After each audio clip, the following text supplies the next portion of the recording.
Hi everyone, it's me again, and Squish Gang is present. And today we are going to talk about the recent controversy with Swoop and this sort of concept of covering these really complex and serious topics that people like Swoop cover. But first, links, socials, ways to support the channel, including Amazon wishlist, Patreon, and YouTube memberships, all down below, along with any affiliate links to such brands that I am affiliated with. Every Jewels is currently doing a better than Black Friday sale. My code is Mika. I think it only takes off another couple percent, but it also tracks for me good things. Use it if you want. You find a better code, use that. If you don't want to use any code, that sale goes on regardless of if you have a code or not. I just wanted to let you know, as I mentioned before, I like to tell people when there are sales to the brands I'm affiliated with. Also, I would like to thank my patrons and YouTube members. Names on the screen. Disclaimer before we get into this, really. You know how a lot of people will say, like, this is the scariest video I've ever had to make. And then, like, it's not. They're just talking about, like, something very arbitrary and very silly. I will say I am feeling like the backlash on this one will be swift and severe, because if you look at my YouTube analytics, I get to see who watches who. So who my audience tends to watch the most. Swoop is like always in there. I reference and use a lot of Swoop's videos in my videos. But at the same time, I think I figured out where the criticism comes from and this sort of image that has caused for this audience switch up that she seems to be having regarding the coverage of Oliver's story through the Colleen Ballinger drama. So that is what we are going to talk about. Two parts. Part one, we're going to talk about the drama really briefly. And then part two, we're going to talk about the complexities that come in, the perceptions from outside of like her dedicated audience, what it means to have a dedicated audience, and kind of what has gotten us here. These are my opinions and my analysis. Take with it what you may. Am I saying that things that this person has done are not worthwhile? No. Are the investigations null and void now? No. However, there are some things that I think a lot of people ignore when it comes to Swoop. And I think a lot of it are things that I've been critical about in the past and would almost make me hypocritical if I don't address. So I'm going to address those things. Part one, the drama and what's been going on. So when we're talking about Miss Swoop, if you don't know, is somebody who makes really, really long form, kind of really intense video essay documentary style type deals. And because this is also because she has a team of herself and two others that put these together. Now that's also a very small team. So it's very interesting and very inspiring how much work is able to be put into these things. That being said, again, there is also a team here. And I think this is something that, while Swoop will kind of position herself in a way that discusses that this team is very small, I think also doesn't necessarily address the fact that like 95% of YouTubers don't have teams at all.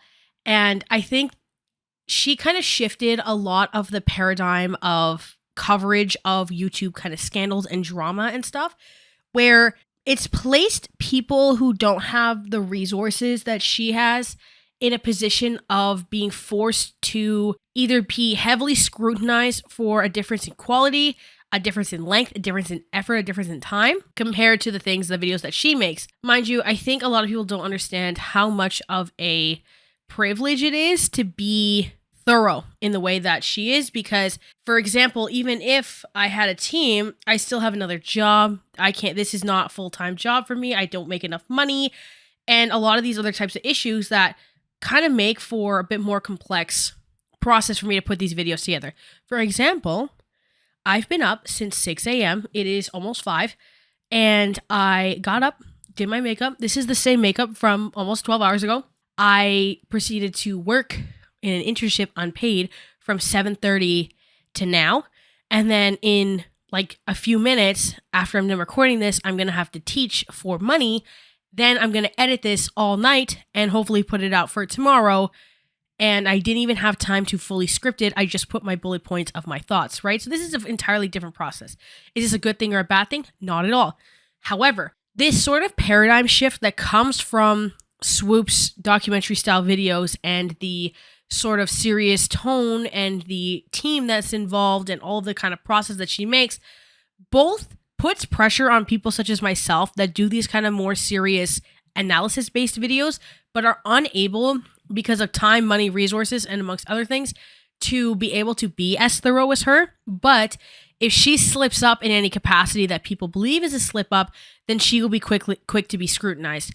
And I think this is something that when you make videos that are so kind of universally watchable, because not a lot of her personality is in them and not a lot of it involves her personality, I think that you lose that dedicated audience base that is really there for you. And while she definitely does have dedicated fans and, you know, people that are there for her and stuff, it's not the same as somebody like, I don't know, Critical or Ludwig, or people that even make like way more, like that make those really casual videos, because they have that sort of personality intertwined in it. I have a decently dedicated audience base, but even then, my videos will only get around 10,000 views if it's only catering to that audience base, which is about anywhere from a third to a quarter to even a fifth of what I get if I have a video that reaches a bigger audience base. But I don't make videos with that goal, so I think that take or leave my personality in that regard. However, now we move back to Swoop, right? So what happened is, if you know, you look at the 4 videos she did on Miss Colleen Ballinger, we see that she has the 3 that are there, which are called Colleen Ballinger's Ex Tells All Joshua David Evans, The Devil in Colleen Ballinger's Video, He Lied to Everyone, bar, Downfall, Colleen Ballinger's Nightmare Just Got Worse, bar, New Evidence, and Trisha Paytas, bar, and then ... I'm not clicking on that right now. And then The End of Colleen Ballinger, She Has Always Been This Way, ... Nightmare, all caps, ... My dramatic reading for you. So if you look at these videos, the most popular one by a decent margin is actually the one revolving Johnny Silvestri. This has caused controversy because Johnny Silvestri was somebody who was within this sort of Colleen-verse that was kind of trying to pull attention to himself, according to the people involved, that he was victimizing himself. This proves to be true, at least per Swoop's perception. Before people go, oh, why are you not trusting her? Are you hating on her? No, I'm just trying to remain impartial to proceed throughout this whole thing. Now we move on. So we know who Colleen Ballinger is. Colleen Ballinger has siblings, as a lot of people do. One of them is a guy named Trent. Trent, per the H3 podcast interview as well, that included Oliver, Becky, and Johnny Silvestri, it was very interesting because a lot of people were actually looking for the Trent coverage as opposed to the Johnny Silvestri coverage, because I think what the perception around the Johnny Silvestri coverage is that it's very silly, that it was kind of this sort of clout chaser guy that was just trying to pull attention, and this video is giving that very attention. Now, if you watch the video, that's not really the case, because the sort of way that Johnny had a friend who was also very predatory online, and Johnny appeared to have been involved in some of those behaviors, allegedly, according to Swoop's documentary. I'm not going to relay it because it's 4 hours long. I will link it in the description. Now, when we think about this, there were very predatory actions occurring within the discourse around Johnny and this friend of his. And I think that it got kind of ignored per the presentation of how she brought the video. It's the devil in Colleen Ballinger's shadow. He lied to everyone. And then on the thumbnail, it says he lied for her. No indication of this other player, who is someone who also had internet presence, who goes by, his name is Tim Connolly. Okay. Here's the problem though, like I said, it's that the presentation per Swoop's thumbnail, title, all that kind of stuff, is something that is obviously very crucial on YouTube. That's like a whole focus when YouTubers are like come up and they're giving advice to people. Okay. Here's the thing with this though. 4 hours is a big ask. like when it comes to assuming that people are going to give you the benefit of the doubt on how you present something. 4 hours is a big ask. I think it took me like 2 or 3 days to watch it. I wasn't even able to watch it upon like in one sitting, and most people aren't. And people were actually looking for this supposed interview that had come from Oliver regarding Trent Ballinger. Because Trent Ballinger, so Oliver is a trans man. Now, Oliver, upon contacting or being contacted rather by Trent Ballinger, was presenting as female.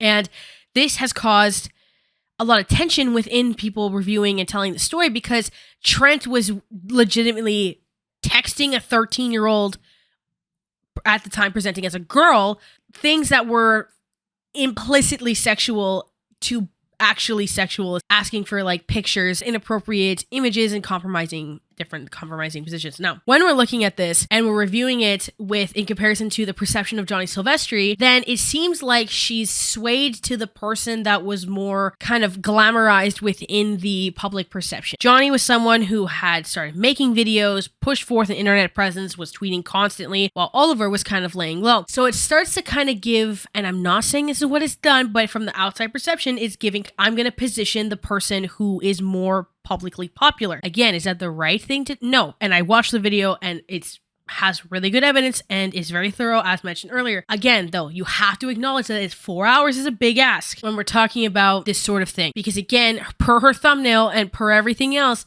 it's positioned that it only pertains to Colleen Ballinger. The thumbnail doesn't have Tim Connolly. The thumbnail doesn't include any sort of implication of another player. The lie to everyone but Devil and Colleen Ballinger's shadow, not necessarily in any sort of community. So that presents that. Oliver it appears to have been a little bit upset per the kind of conversation around his coverage being pushed under the rug. Swoop recently launched a second channel that's more casual, kind of more like what I'm doing, which is called Swoop 2, with a video called The Colleen Ballinger Situation Keeps Getting Worse. In this video, she discusses the sort of shift post her videos coming out, other people's videos coming out, Jojo Siwa speaking up against people who are criticizing Colleen, different actions based on what's happening with Corey DeSoto, and then addresses this sort of pushing out of the interview with Oliver that discusses Trent Ballinger because of the quote-unquote mess that Johnny Silvestri had made. And then Oliver said that he's going to launch his own YouTube channel to tell his story because he's kind of tired of it not being told. This beef ended up, if you call it that, a lot of people began to criticize Swoop. And then Oliver had a Reddit post that was put out, and I'll put a video clip in right now of Adam McIntyre reading it. First of all, I never want anyone to say that we are not highlighting the Oliver story because I think that it is one of the most important aspects of this entire thing. And I do think it has been overlooked a lot. So I don't want to hear anyone saying that here because I'm always here to uplift Oliver. I'm just very confused as to what's going on right now. But we'll get to it. I don't know what to flare this since this isn't a trend flare, so I chose Ballinger Family. Hey all, Oliver here. I just want to thank everyone on this sub for the overwhelming support. I truly could not fully explain how much it's meant to me over the past few days. I think I may have said something similar to this under another person's post, but it really is frustrating to feel let down time and time again. I have decided to take it upon myself to share my story myself because my voice should be heard, and if I have to be the only one to platform it, I will. I mean, my nose is itchy. I mean, this is my story anyway, so maybe it was meant to be that I should be the one sharing it. I'm a busy full-time college student, so I'm not sure exactly when I'll post the video, but it will be hopefully within the next couple weeks. I also want to make it clear that I will not be profiting off of this video, and instead, anything I make from the video will go directly towards my top surgery medical transition. Again, I appreciate all of you so much. Sending all of my love, Oliver. Okay, so, I'm so sorry you felt let down over and over, Oliver. We hope that sharing it now will feel like it leads to closure. Hopefully one day his story will be told. I'm glad I took it upon myself. Hey there, I'm really sorry that you felt let down over and over. Has Swoop reached out to you in light of all this? Don't hesitate to share a link to your YouTube channel. I reached out to her before her recent video and she just told me my interview wouldn't be in the video. Now that we know this, apparently Swoop and Oliver had discussions on Twitter. There was a misunderstanding. But there still is air of sort of criticism that comes around, and I'm going to explain why. Now we're in part 2. So, for those of you who don't know, Swoop is a victim of SA and grooming and a lot of misdeeds in the entertainment industry and as someone who is a victim to these things. Now, I don't even want anybody in my comments to try to switch this up, that I'm saying any of this is not true, that I'm not advocating for victims in this context, and I'm not supporting her in this regard. However, nuance is needed. We're putting our nuance hats on. I think a lot of people post the Johnny Depp trial videos don't really think that she's necessarily 100% in support of victims in every circumstance above contributing to the public opinion. And because Johnny was the more popular person, that would involve contributing to that public opinion. The reason that I say this is I remember coming across this, and actually I stopped watching Swoop's videos for a while because of how kind of I found the coverage. She just kept pumping out video after video after video after video on the Johnny Depp and Amber Heard trial, with a lot of like thumbnails of like kind of vibes, a lot of this kind of thing. And it, to me, feels very distasteful. What side you're on, anything you're on, I don't care. I'm not here to talk about that. I've made a video last year. I talk about how much I don't want to talk about the Johnny Depp and Amber Heard trial because the internet ruined any nuance around that, any way of thinking about it. And the thing is that there's the criminal Casey Anthony, right? Casey Anthony is someone that people think lied to police and murdered someone. Someone who is, let's pretend, with 100% certainty that Amber Heard was the only abusive party, was the perpetrator of every single thing that ever happened. Let's take every possible shift, parameters, everything out of the equation. Comparing her to someone who is believed to have murdered a child, like someone who was legitimately charged with ending the life of their own child, should not be someone who is compared to an actress that had a potentially abusive relationship dynamic, especially in the way that she covered them. This is deleted. I looked for it and I can't find it, and I can't tell if she just changed the title and thumbnail or if it's deleted. But it was Amber Heard versus Casey Anthony, the most hated women on earth, or something like that. And a lot of people were really disgusted by the way that these things were covered. Now, there are people who genuinely think that Amber Heard is innocent and that a lot of this was kind of a ploy from Hollywood or whatever. I'm not even necessarily in that camp. I don't really know what camp I'm in, because I found that when I was looking at everything, there were no reliable narrators in any context. There was always these very, very strong biases presented. And also because a lot of the Amber Heard narrative was just twisted into like, I hate women and I hate everything about them and everything, bitches are bad and women are actually the abusers all the time. So I was just like, get it away, okay? I'm actually so scared about this video because, like I said, the nuance required to understand what I'm saying is thick and heavy. But I think that the thing is that if this was like a one-off, like you slip up, okay? It's just that, let me count here. During the Johnny Depp and Amber Heard trial, and this is somebody who normally takes like months, or at least a couple, not months, but at least a few weeks to make a video, right? She did 1, 2, 3, 4, 5, 6 videos in a row, then did a chit-chat video, then did another Amber Heard video, so we're at 7 total videos, took a break, 8. So from May to August, which is about 3.5, 4 months or some change, she made 8 videos.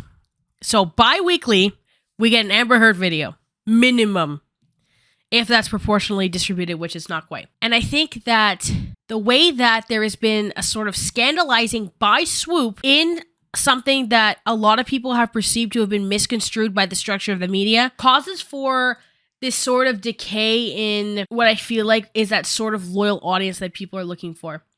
I'm going to put the tweet in the description that kind of shows the thumbnails and stuff, but I think that's where the criticism's coming from. Am I necessarily saying that it's right or wrong? No, but per my analysis, these are the connections that I've made, And that is where I'm leaving it. Please understand I'm not just here to hate on Swoop. I just think a lot of people aren't piecing together where this could have possibly come from. And I think they're just boiling it down to a displeasure towards the Colleen Ballinger coverage outside of any context. So I thought I'd provide some. Maybe I'm wrong. This is just my opinion and analysis on this whole thing. Anyways, with that, link, source, and way to support the channel, along with an email to suggest content, all down below. Thank you for watching. Links and things are there as well. Again, every Jewel's having a good sale. Take with that what you may. This was just opinions. It's not that serious. You can 100% disagree with me. Anyway, I hope you have an amazing day, and I'll see you when I see you. Bye. Woke M&Ms have returned. The green M&M got her boots back, but apparently is now a lesbian, maybe. And there's also a plus-sized, obese purple M&M. So we're going to cover that, of course, because that's what we do.